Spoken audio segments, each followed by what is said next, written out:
Fils et du Saint-Esprit. Amen. Ô Seigneur, envoie ton esprit et tout sera créé, et tu renouvelleras la face de la terre. Évangile de Jésus-Christ selon saint Luc, chapitre 7, versets 31 à 35.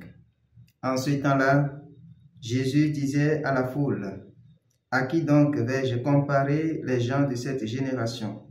À qui ressemblent-ils?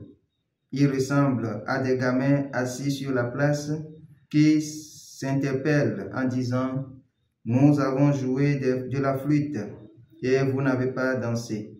Nous avons chanté des lamentations et vous n'avez pas pleuré. » Jean le Baptiste est venu, en effet, il ne mange pas de pain, il ne boit pas de vin, et vous dites, c'est un possédé.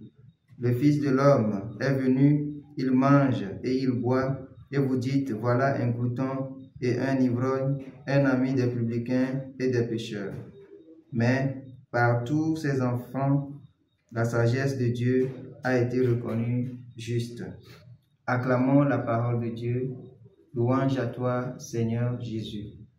Bien-aimés dans le Seigneur, aujourd'hui, mercredi 17 septembre de la 24e semaine du temps ordinaire, l'Église nous donne de comprendre que dans notre vie, il faut qu'on ait un regard posé aussi sur l'entourage que sur l'attention que nous devons avoir envers Dieu lui-même.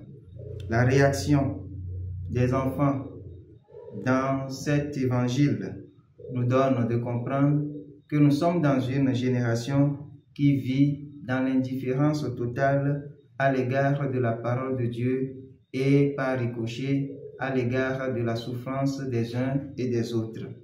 Oui, le chrétien qui suit le Christ, qui écoute sa parole jour et nuit, doit avoir un regard fixé sur le Christ pour pouvoir pratiquer de fond en comble ce qu'il écoute dans sa parole. Et s'il arrive à le faire, il doit être aussi attentif aux autres pour pouvoir donner un coup de main à celui qui se retrouve dans le besoin. Mais qu'est-ce qu'on constate? Aujourd'hui, nous vivons dans un monde où tout porte à croire que nous devons rechercher seulement ce qui est bon pour nous et nous seuls. Tout pour moi, rien pour les autres.